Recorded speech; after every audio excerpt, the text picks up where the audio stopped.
Welcome to Kong's Corner with me, Mark, and with Dexter. We're reading Harry Potter every single day for an hour, and we're having fun doing it. I've never read the books before, so please don't spoil anything. It's my first time. Enough of that. Welcome everybody, welcome back. We're having fun. This music's so groovy. Yeah, it's by Freddie Dare, I think it's called. Oh gosh, I think they're a Swedish band. Anyway, I'll post this. I'll post that song. It's, oh no, the voice again! Oh my gosh. Okay. I keep on forgetting to switch it back when I'm doing my tests of everything.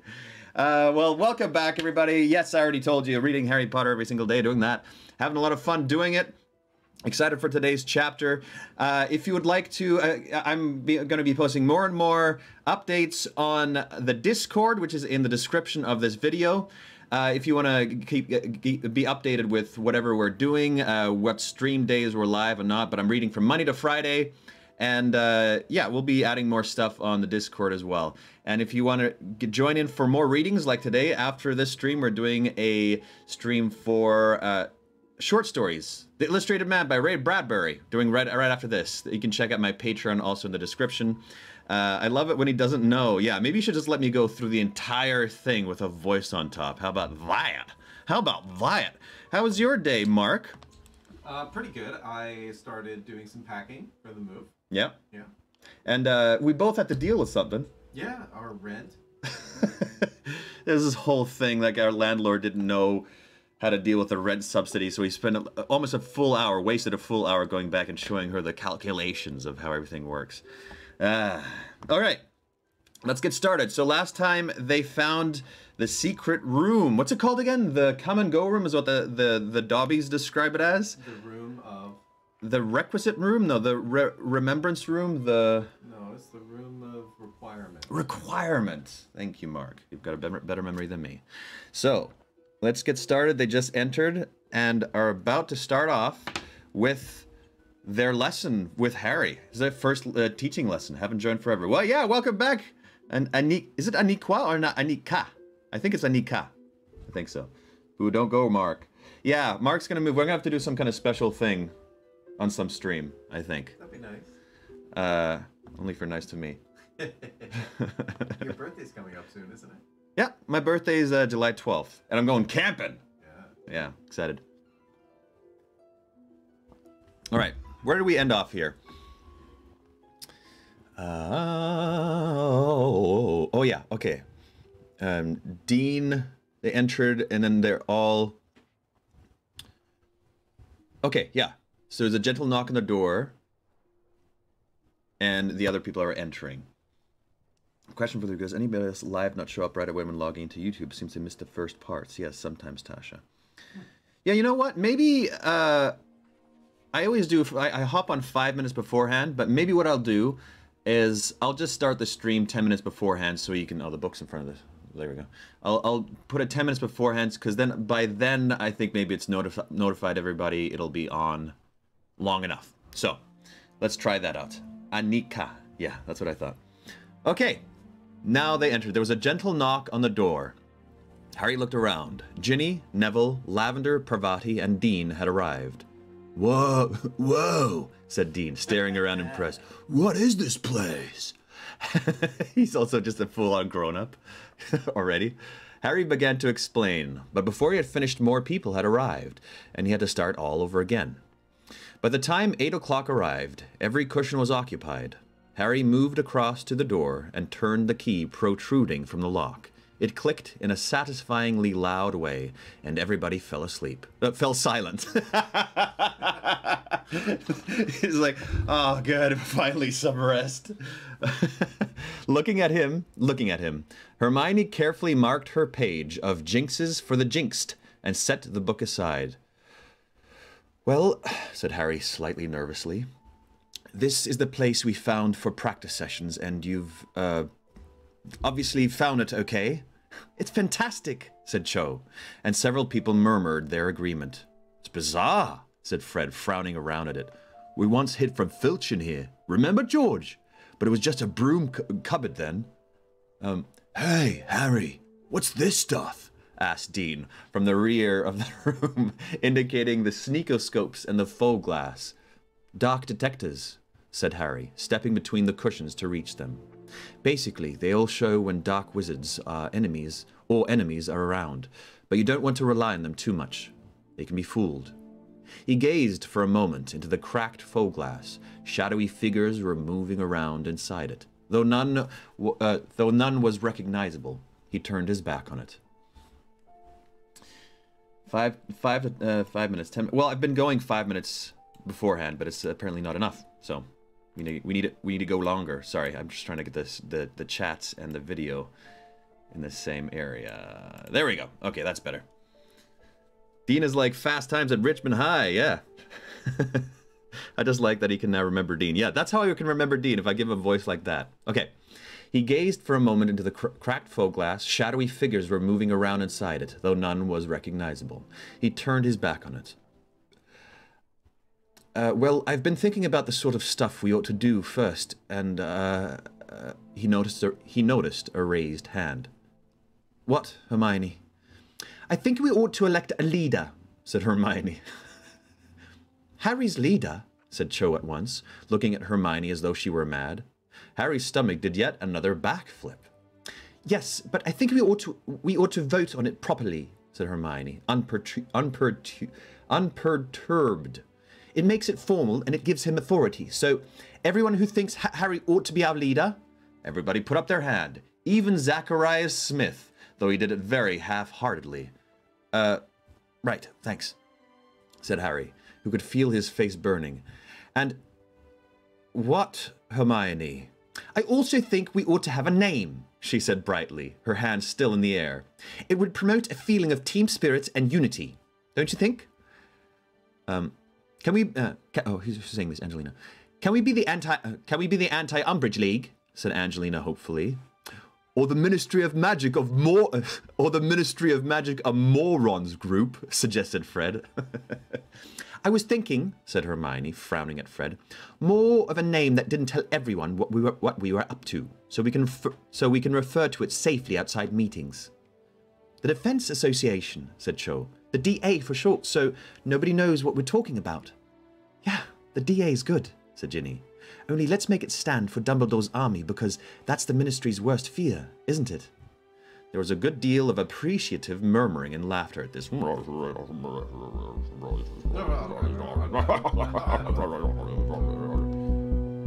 Oh, actually, it's some of the other music there. Just having Hermione as a student for Harry, I could imagine that being very frustrating. He's like, okay! All in favor of the DA? Said Hermione bossily, kneeling up on her cushion to count. That's a majority. Motion passed. She pinned the piece of parchment with all of their signatures on the wall and wrote across the top in large letters, Dumbledore's Army. You don't like it? I just feel like it's really foolish to write that down, no matter how safe That's so true. Right? Yeah. Like, why would you put that on paper? Yeah, it's so true. Right, said Harry. You know what I would do? I would say, let's call this the Quidditch. Let's call this our Quidditch team. So when we were talking about the Quidditch team, everybody knows, and that would be confusing between people who are also on Quidditch teams and. Well, the people who are on Quidditch teams, they can say something like, when we're at practice, they can use a different word. Sure. You know, something like that, just to make it safer. Right, said Harry, when she had sat down again. Shall we get practicing then? I was thinking. The first thing we should do is Expelliarmus, you know, the disarming charm. I know it's pretty basic, but I've found it really useful. Oh, please, said Zacharias Smith, rolling his eyes and folding his arms. I don't think Expelliarmus is exactly going to help us against you-know-who, do you? I've used it against him, said Harry quietly. Saved my life in June. Smith opened his mouth stupidly. The rest of the room was very quietly. Blah. But if you think it's beneath you, you can leave, Harry said. All right.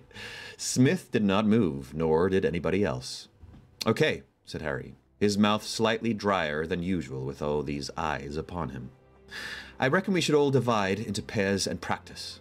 It felt very odd to be issuing instructions, but not nearly as odd as seeing them followed. Everybody got to their feet at once and divided up. Predictably, Neville was left partnerless. You can practice with me, Harry told him. Right. On the count of 3, then. 1, 2, 3. Brian's army? Brian's army. Brian's army is searching for Cody. Oh, that's funny. The room was suddenly full of shouts of Expelliarmus. Expelliarmus! Wands flew in all directions. Ooh! Mist spells hit books on shelves. Mist spells hit books on shelves and sent them flying into the air. Harry was too quick for Neville, whose wand was spinning out of his hand, hit the ceiling in a shower of sparks, and landed with a clatter on top of a bookshelf, from which Harry retrieved it with a summoning charm. Glancing around, he thought he had been right to suggest they practice the basics first. There was a lot of shoddy spell work going on. Many people were not succeeding in disarming their opponents at all, but merely causing them to jump backwards a few paces, or wince as their feeble spell whooshed over them. Expelliarmus, said Neville, and Harry, caught unawares, felt his wand fly out of his hand. Ha! I did it, said Neville gleefully. I've never done it before. I did it!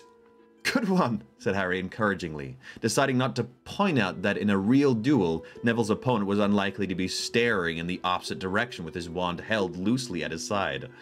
Listen, Neville, can you take it in turns to practice with Ron and Hermione for a couple of minutes so I can walk around and see how the rest are doing?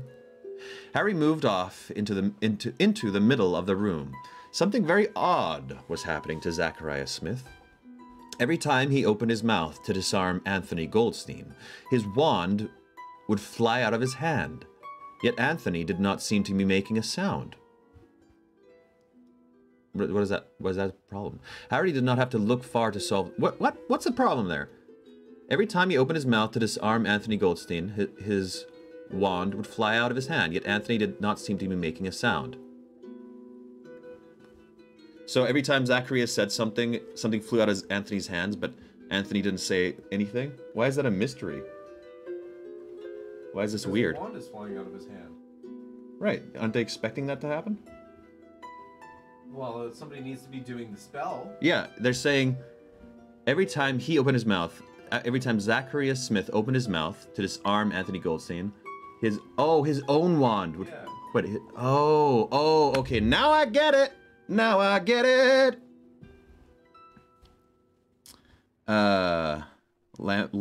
Iambic pentameter. Alright, sorry, where were we? Harry did not have to look far to solve the mystery. Fred and George were several feet from Smith and taking it in turns to point their wands at his back.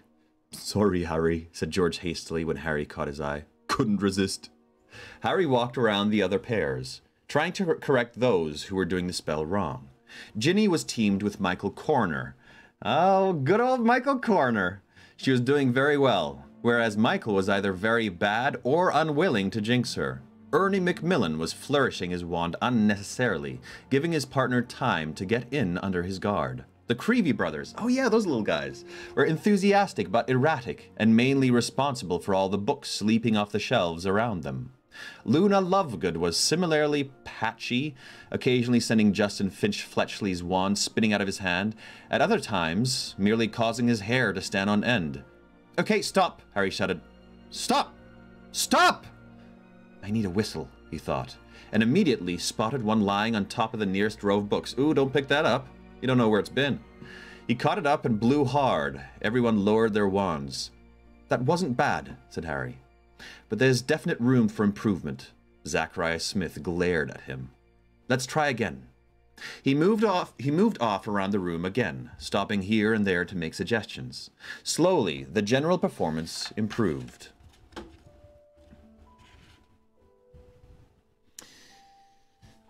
I appreciate that Turge, Rolf, and Spot just hang out under John's desk anyway. Oh yeah, those names, I forgot. Forgot that. He avoided going near Cho and her friend for a while, but after walking twice around every other pair in the room, felt he could not ignore them any longer. "Oh no, no. Oh no," said Cho rather wildly as he approached. "Expelliarmus! Expelliarmus!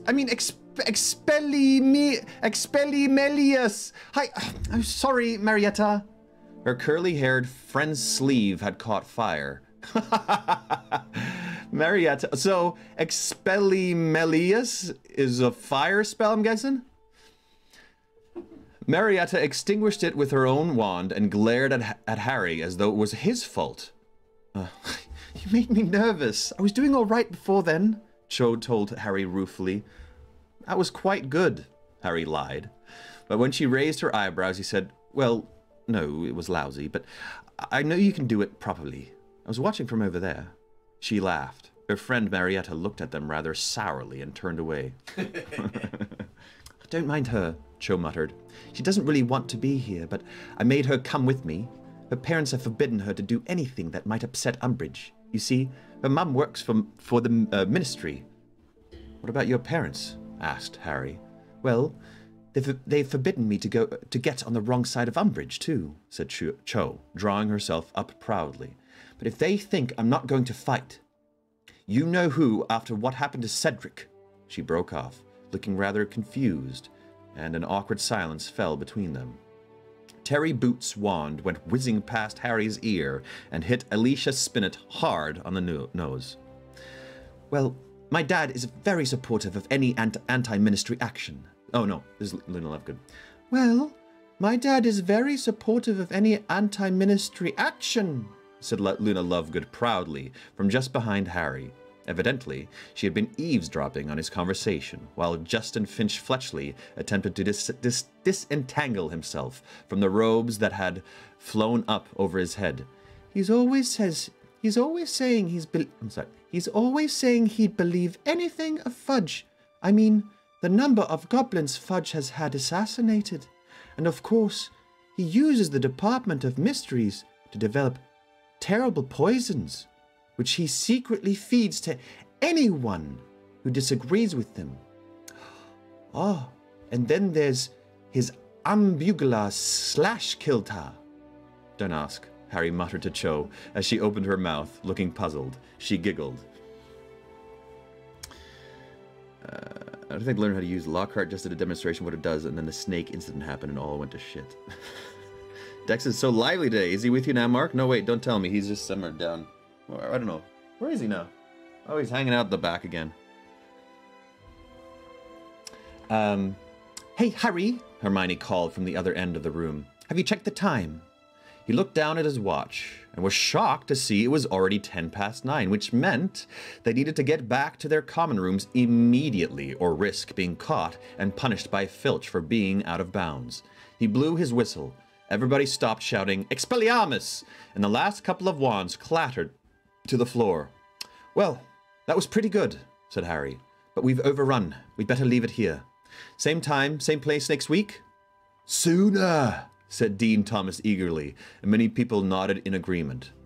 Angelina,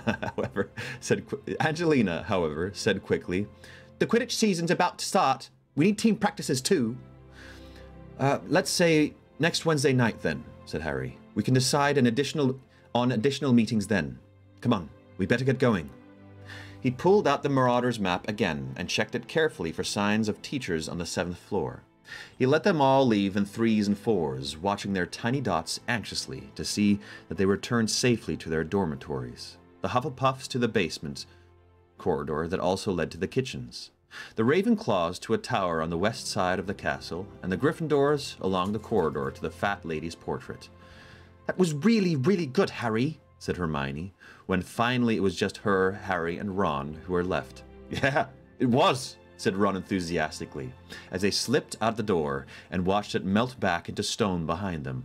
Did you see me disarm Hermione, Harry? Only once, said Hermione, stung. Oh, I thought it said sung. I thought she was singing that. Only once, said Hermione, stung. I got you loads more than you got me. I did not only get you once, I got you at least 3 times. Well, if you're counting the one where you tripped over your own feet and knocked the wand out of my hand. They argued all the way back to the common room. But Harry was not listening to them. He had an eye on the Marauders' map, but he was also thinking of Cho, saying he made her nervous. Ooh.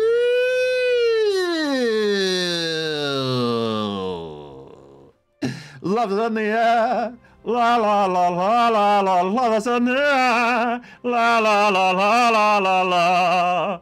La la la la la la. Love is in the air. Yeah, yeah, yeah, yeah. Okay.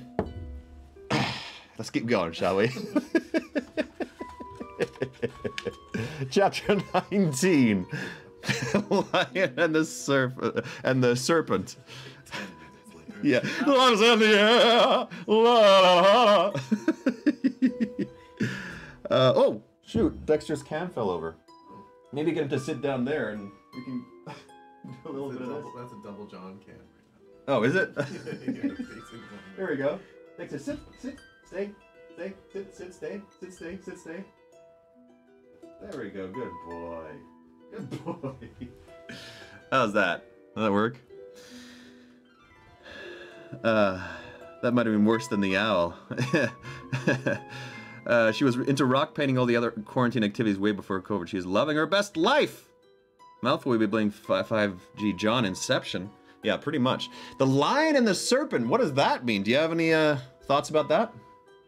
What was the context? Oh, that's Just at chapter 19, the Lion and the Serpent. I have no idea. We'll see. We will see. Harry felt as though he were carrying some kind of talisman inside his chest over the following 2 weeks. A glowing secret that supported him through Umbridge's class. Umbridge's class. Umbridge. Who? Umbridge. I don't know what you're talking Yeah, I just throw you a slow ball. Through Umbridge's class. Ooh! Oh wow, I love that. That's the only It's one. so great.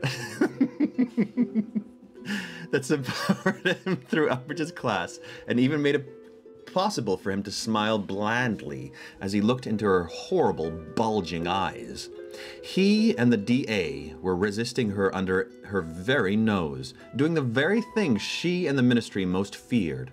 And whenever he was supposed to be reading Wilbert Slinkhart's book during her lessons, he dwelled instead on satisfying memories of their most recent meetings, remembering how Neville had successfully disarmed Hermione. Woo-wee! How Colin Creevey had mastered the impediment jinx after 3 meetings' hard effort. How Parvati Patil had produced such a good reductor curse that she had reduced the table carrying all the sneakoscopes to dust. He was finding it impossible to fix a regular night of the week for the DA meetings, as they had to accommodate 3 separate teams' Quidditch practices, which were often rearranged due to bad weather conditions. But Harry was not sorry about this. He had a feeling that it was probably better to keep the timing of their meetings unpredictable. If anybody was watching them, it would be hard to make out a pattern. I think Dex might have a new best friend, John. You can think that. Never gonna happen. Never gonna happen. He is the neatest dog. Obsessed with you. He's still looking at me, like he's Yeah. lying there getting pet, and he's just looking straight at me. Yeah, he's obsessed. He's obsessed. So needy. Hermione soon devised a very clever method of communicating the time and date for the next meeting to all the members in case they needed to change it at a short notice. She would shout it in the dining hall at full volume. So this is why we're meeting! Because it would look suspicious if people from different houses were seen crossing the Great Hall to talk to each other too often. She gave each of the members of the DA a fake galleon. Ron became very excited when he first saw the basket and was convinced she was actually giving out gold. You see the numerals around the edge of the coins, Hermione said, holding up one for examination at the end of their 4th meeting. The coin gleamed fat and yellow in the lights from the torches. On real galleons, that's just a serial number referring to the goblin who cast the coin. On these fake coins, though, the numbers will change to reflect the time and date of the next meeting. The coins will grow hot when the date changes, so if you're carrying them in a pocket, you'll be able to feel them. We take one each, and when Harry sets the date of the next meeting, he'll change the numbers on his coin, and because I put a protean charm on them, they'll all change to mimic his. Very neat. Hermione, killing it once more. Killing it once more. Smart. Awesome. I think we're almost turned that boo into a Rocky Horror thing. I've never actually even seen Rocky Horror Show. Oh. Yeah. A blank silence greeted Hermione's words. She looked around at all the faces upturned to her, rather disconcerted. Well, I thought it was a good idea, she said uncertainly. I mean, even if Umbridge asked us to turn out our pockets, there's nothing fishy about carrying a galleon, is there? But, well, if you don't want to use them... Oh, Terry Boot. I don't think I had a voice for Terry Boot yet, did I? If there's a description for Terry Boot, write it in there. Otherwise, what will I do for him? Maybe I make him a bit full-mouthed. Bit like this. You could do a protean charm, said Terry Boot. Yes, said Hermione. But that's new standard, that is, he said weakly. Oh, said Hermione, trying to look modest. Oh, well, yes, I suppose it is. How come you're not in Ravenclaw? He demanded, staring at Hermione with something close to wonder. With brains like yours? Or Russian. Well, we already have a Russian, don't we? Yes, Mark said he sounded rubbery. Terry makes me think of Jerry Boot. In this concept, I'm 19, I've seen Rocky Horror 3 times. Okay, well, that's the voice that we're sticking with. Well, the Sorting Hat did seriously consider putting me in Ravenclaw during my sorting, said Hermione brightly. But it decided on Gryffindor in the end. So, does that mean we're using the galleons? There was a murmur of assent, and everyone moved forwards to collect one from the basket. Harry looked sideways at Hermione. You know what these remind me of? No? What's that? The Death Eater's scars. Voldemort touches one of them, and all their scars burn, and they know they've got to join him. Well, yes, said Hermione quietly. That is where I got the idea. But you'll notice I decided to engrave the date on bits of metal rather than on our member's skin. She's so clever! I love her. She's like... I'd say, you know, being her friend is probably 80%, because this happens with all friendships, regardless of friendships, but with every friendship, but hers is probably like 80% times like, wow, oh, cool, it's a good discussion, 20% of the times like, oh, shut up. I'd say it's an 80-20 for her. And that's pretty high, I think. I'm not sure. I don't know. I don't have friends. Yeah, I prefer your way, said Harry, grinning, as he slipped his galleon into his pocket. I suppose the only danger with these is that we might accidentally spend them. Fat chance, said Ron, who was examining his own fake galleon with a slightly mournful air. I haven't got any real galleons to confuse it with. Not with that attitude. Yeah. Have you ever read Rich Dad, Poor Dad, Ron? How about you read that? What was that? It's this kind of finance, here's how you get rich book that was famous kind of like in the late 90s, 2000s.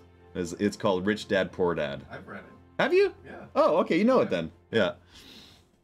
It was this, there's all these fad books, right? That's one of those fad books. Yeah, it's all about multi-level marketing. Yeah, totally. It was a multi-level marketing book, and as a teenager reading it, I was like, oh, okay, cool. That's how money works. Thinly veiled pyramid scheme. Yeah, totally.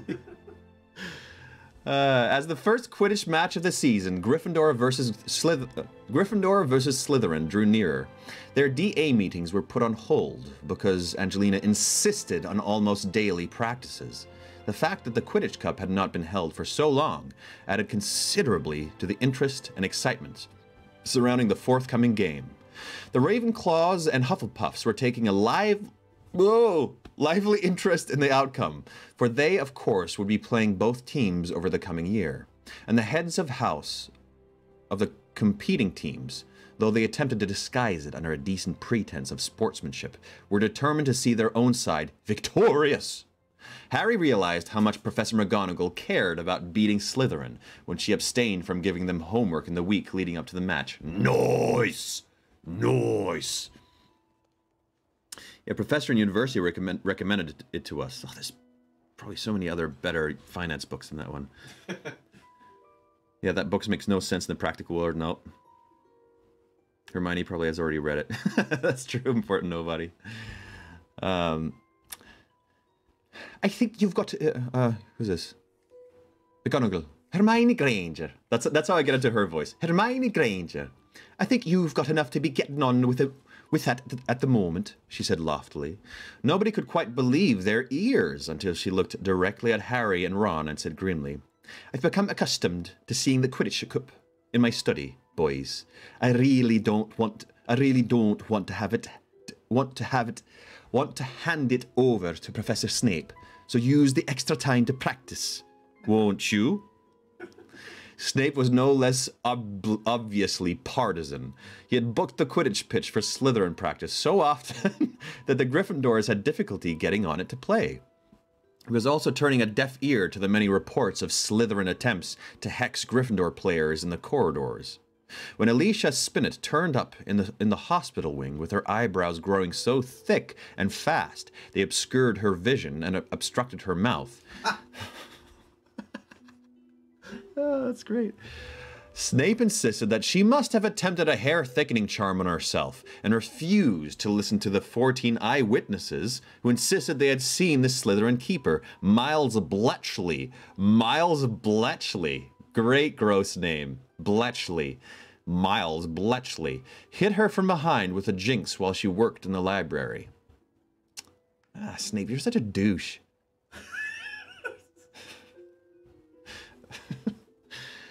Harry felt optimistic about Gryffindor's chances. They had, after all, never lost to Malfoy's team. Admittedly, Ron was...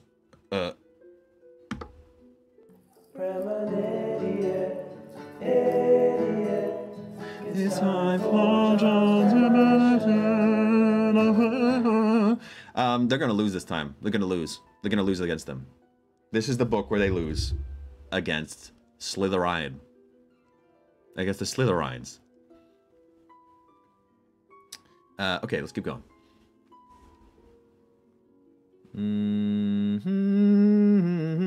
Where were we? Sorry. Ah, there we go.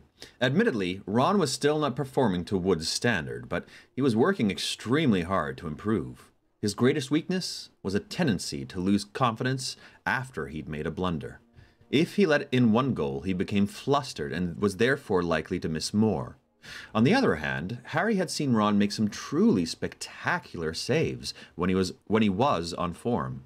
During one memorable practice, he had hung one-handed from his broom and kicked the quaffle so hard away from the goal hoop that it soared the length of the pitch and through the center hoop at the other end.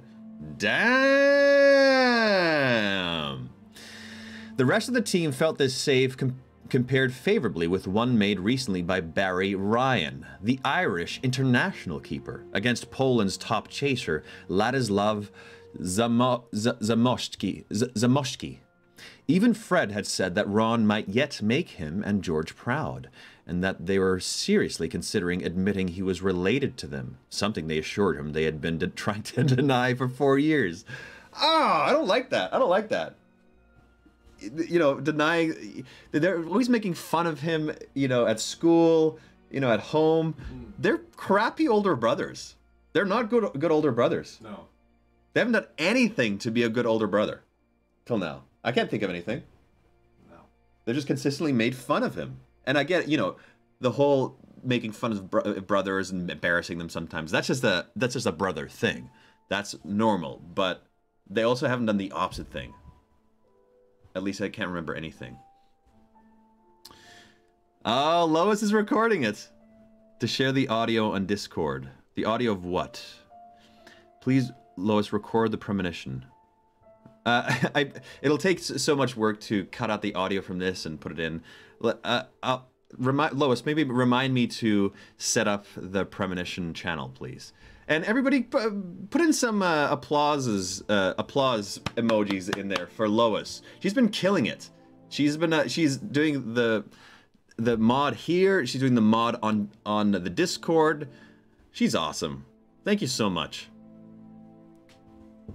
Miguel was asking about where to find the premonition toilet time audio.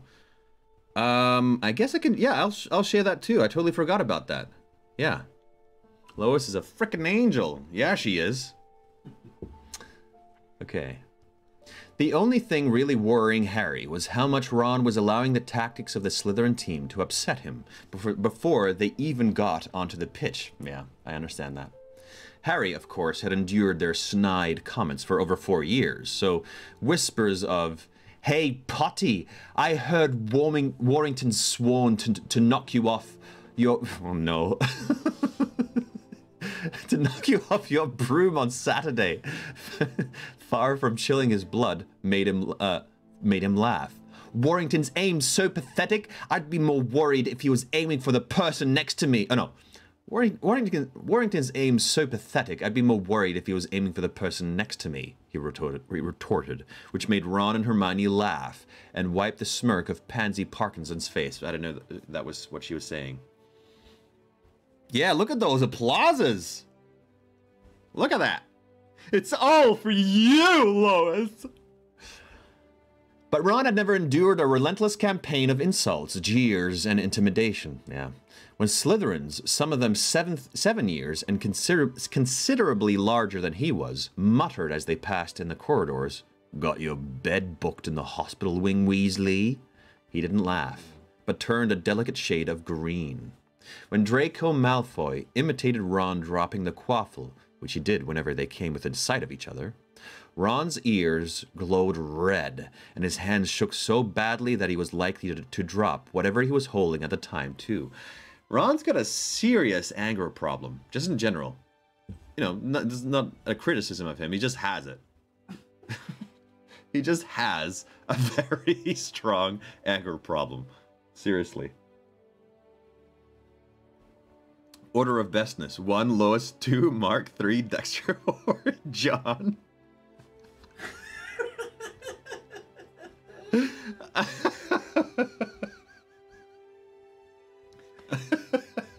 I guess so. I understand my rank and importance. 4 conquistadors. 5, John. What's going on? 4 conquistadors. 5, John. Oh, yeah. 4 conquistadors and 5 me. Yeah. I know my place. In my heart. But, October extinguished itself in a rush of howling winds and driving rain, and November arrived, cold as frozen iron, with hard frosts every morning and icy droughts that bit at exposed hands and faces. The skies and the ceiling of the Great Hall turned a pale, pearly gray. The mountains around Hogwarts were snow-capped, and the temperature in the castle dropped so low that many students wore their thick protective dragonskin gloves in the corridors between lessons. The morning of the match dawned bright and cold. When Harry awoke, he looked around at Ron's bed and saw him sitting bolt upright, his arms around his knees, staring fixedly into space. "You all right?" said Harry. Ron nodded, but did not speak. Harry was reminded forcibly of the time Ron had accidentally put a slug vomiting charm on himself. Yeah, that was pretty funny.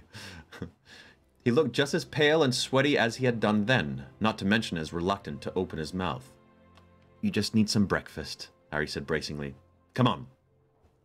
The Great Hall was filling up fast when they arrived, the talk louder and the mood more exuberant than usual.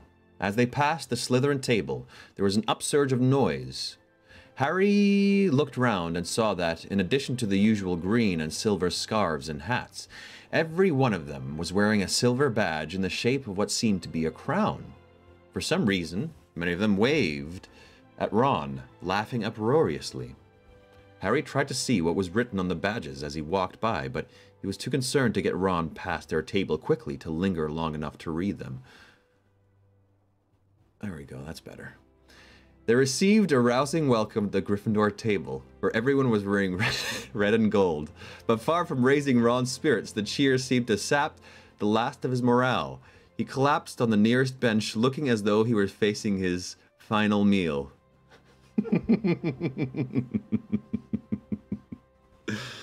I once convinced my sister that dried dates were giant roaches with the legs ripped off. Oh, did she puke? I agree, but Ron's not angry. This time he's scared. No.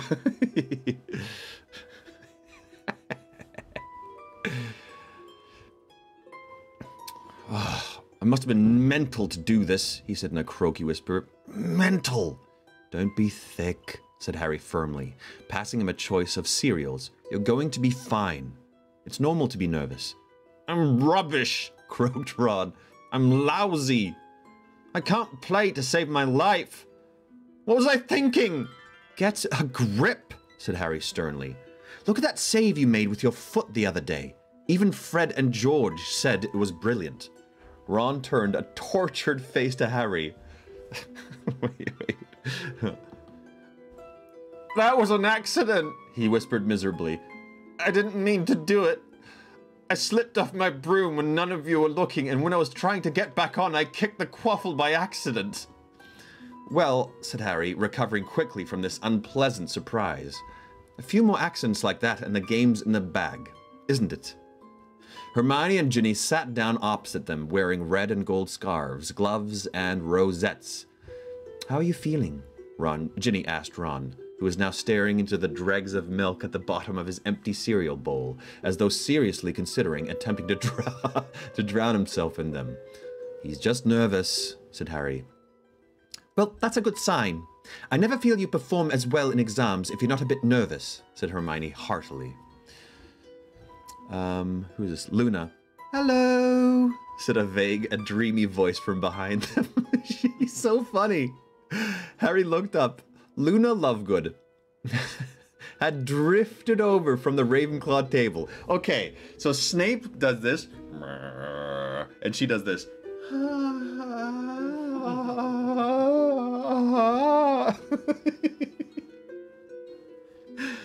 I get vomiting. He whispered. Sorry, he whispered. Who said whispered? I don't know what part that was. Wrong audience, John. Save that for your night job. Right, Lindsay. Yeah, she's just like drifting around, constantly making noises like Snape. They're like the opposite sides of the spectrum. He's the evil side and she's just the clueless side, I guess. Maybe she's not clueless, but seems a little bit like she is. Many people were staring at her and a few were openly laughing and pointing. She had managed to procure a hat shaped like a life-size lion's head, which was perched precariously on her head. I'm supporting Gryffindor, said Luna, pointing... that's not her voice. I'm supporting Gryffindor, said Luna, pointing unnecessarily at her hat. Look what it does. She reached up and tapped the hat with her wand. It opened its mouth wide and gave an extremely realistic roar that made everybody in the vicinity jump. Okay, I gotta tell you a little story. In high school, I played Aslan in The Lion, the Witch, and the Wardrobe.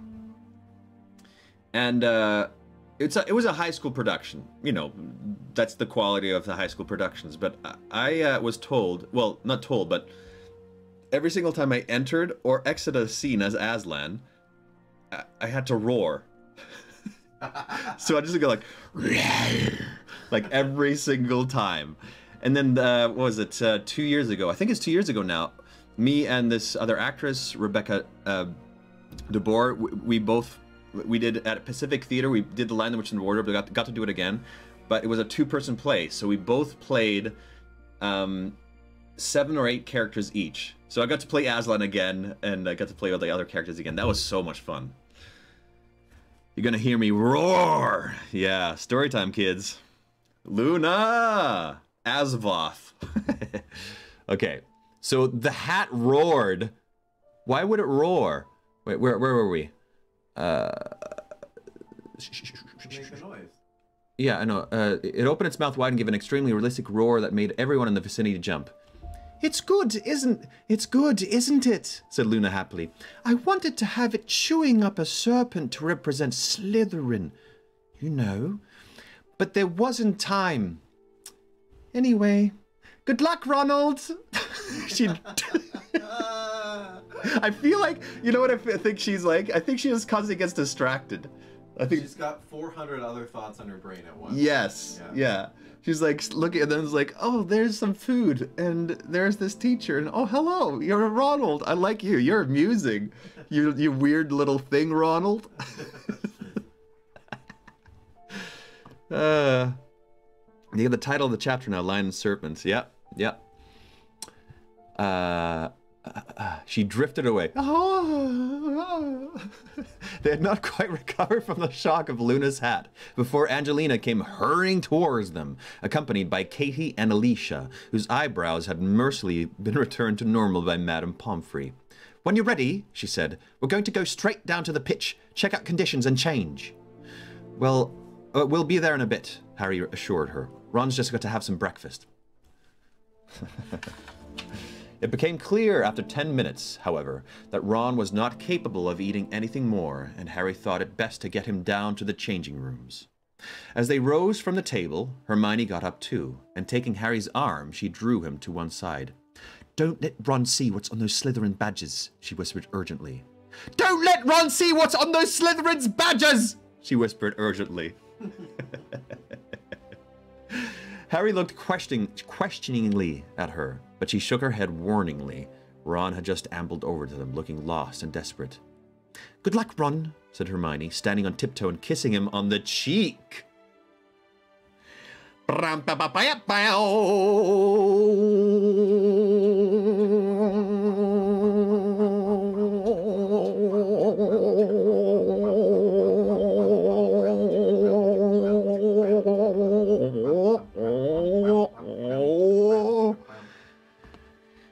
And you, Harry.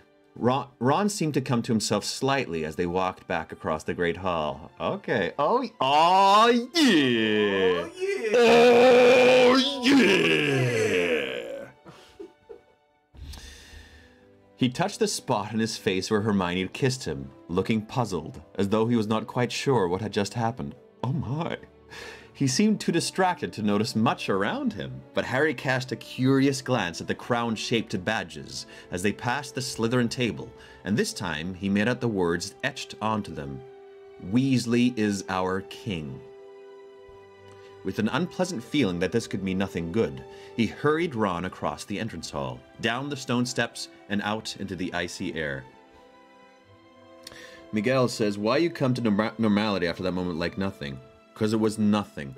You have no idea the amount of chaos that resides. You have no idea the amount of turmoil I have to deal with every day. I'm a raging vessel of intense emotions. Yeah, I've felt it all. The frosty grass crunched under their feet as they hurried down the sloping lawns towards the stadium. There was no wind at all, and the sky was a uniform pearly white, which meant that visibility would be good without the drawback of direct sunlight in their eyes. Harry pointed out these encouraging factors to Ron as they walked, but he was not sure that Ron was listening. He's off in a dream world. Can't imagine the turmoil Mark puts up with every day. Me and Mark we don't even talk. It's just he shows up at my room at 6 o'clock, and then we do this thing, and then he walks off. And we have no beef. Donna and I are friends. Joy gun.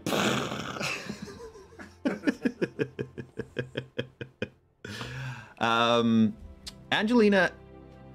Oh wait, what? When?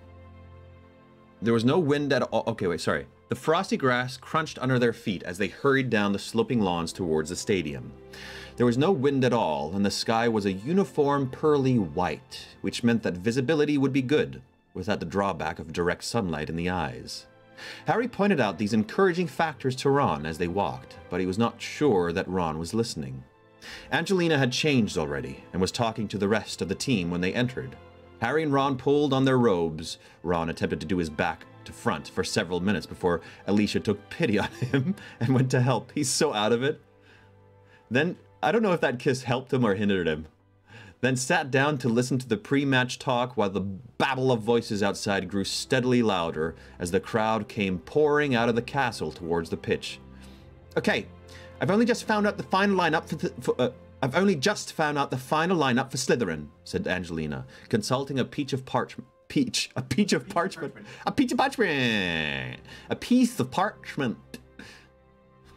Last year's beaters, Derek and Bowl, have left, but it looks as though Montagues replaced them with the usual gorillas, rather than anyone who can fly particularly well. They're two blokes called Crabbe and Goyelle. I don't know much about them. We do, said Harry and Ron together. Well, they don't look bright enough to tell one end of the broom from the other, said Angelina, pocketing her parchment. But then, I was always surprised Derek and Bowl managed to find their way onto the pitch without signposts. Crabbe and Goyelle are in the same mould, Harry assured her. They could hear hundreds of footsteps mounting the banked benches of the spectators' stands. Some people were singing, though Harry could not make out the words. He was starting to feel nervous, but he knew his butterflies were as nothing compared to Ron's, who was clutching his stomach and staring straight ahead again, his jaw set and his complexion pale grey. It's time, said Angelina in a hushed voice, looking at her watch. Come on, everyone. Good luck. The team rose, shouldered their brooms, and marched in single file out of the changing room and into the dazzling sunlight. A roar of sound greeted them in which Harry could still hear singing, though it was muffled by the cheers and whistles. Okay, let's see. I forgot to actually download that Slytherin music. So, Slytherin music. Quidditch music. So, I'm gonna do a little quick search for this. It's 6:52. Oh, it's 6:52? It might be better to leave. I'll just keep on reading. I'll keep on reading because, yeah, it's probably better than to waste the time searching for the right music. The Slytherin team was standing waiting for them. They, too, were wearing those silver crown-shaped badges. The new captain, Montague, was built along the same lines as Dudley Dursley. Oh, with massive forearms like hairy hams. Hairy hams! Behind him lurked Crabbe and Goyelle, almost as large, blinking stupidly in the sunlight. I don't know why I like that detail. They're just like, they're looking right at the sun, like Trump did during the eclipse. When there's a picture of Trump. There's a picture of him doing this. I don't care about your political direction, but that's funny. And that's the same thing. They're just like, looking straight at the sun and just wincing. Ow, ow, ow, ow. Just look away from the sun. What do you mean?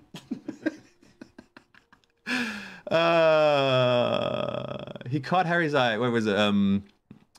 I was blinking stupidly in the sunlight. Swinging their new beaters' bats, Malfoy stood to one side.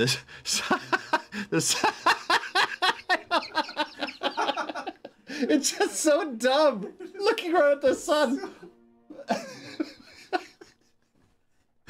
Oh man, swinging their new beaters' bats, Malfoy stood to one side, the sunlight gleaming on his white blonde head.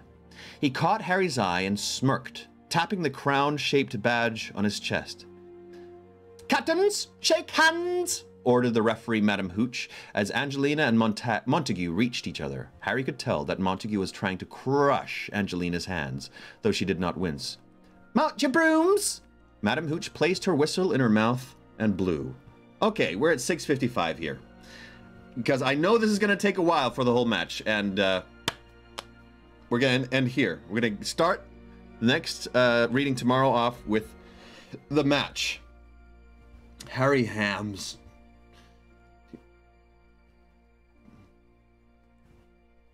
And blinking step in the sun, there's more to see than can ever be seen. Yeah, Natasha. Is there a Patreon category to read Harry Potter extra long instead? I'm already doing it 5 hours a week at least. Right, important Nomi. The gall of using their hard-earned money supporting this brilliant... Oh, that's very friendly, Tasha. Thank you. Okay, so... me and Mark were talking about how last week's reading was... It was a little... Nothing exciting happened. It was just kind of...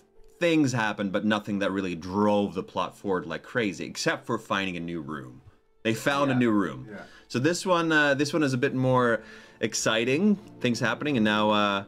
I bet they're gonna lose. What do you think? Do you think they're gonna lose or win? I think they'll win. Yeah? Yeah. Do you think they'll lose at any point? I think they'll win this match, and I think it will be because of Ron. Oh. That's my guess. That's a good guess. I think Ron will get a crazy good save. He'll feel really good about himself. I think he'll have a really good game. Yeah. Yeah. But I don't think they'll win. I think he'll have a good game, but I don't think they'll win. I think that Ron will have a good game, and he'll be the entire reason that they win. Okay. Whoever wins this argument gets to kill the other person. Hold on. Who even said we were having an argument? Not argument, discussion. Yeah, whoever wins the discussion gets to kill the other person. Deal. As severely and torturous as possible. Deal. Yeah, great. Deal. Murder! Who's worse, Voldemort or Umbridge? Thanks for posting that, Lois. Who's worse, Voldemort or Umbridge? Well, ultimately Voldemort. Yeah. Ultimately he is. But if I had to be friends with Voldemort or friends with Umbridge, I'd say Umbridge. She just annoyed me more. I'd be like, I'd know where I'd stand with Voldemort. With Voldemort over Umbridge. Yeah, for sure. I'd know where I'd stand with Voldemort. For Umbridge, I'm like, you're just always nice. You don't show any other emotion. You know? Yeah. No Umbridge in these last two chapters either. True that. Yeah.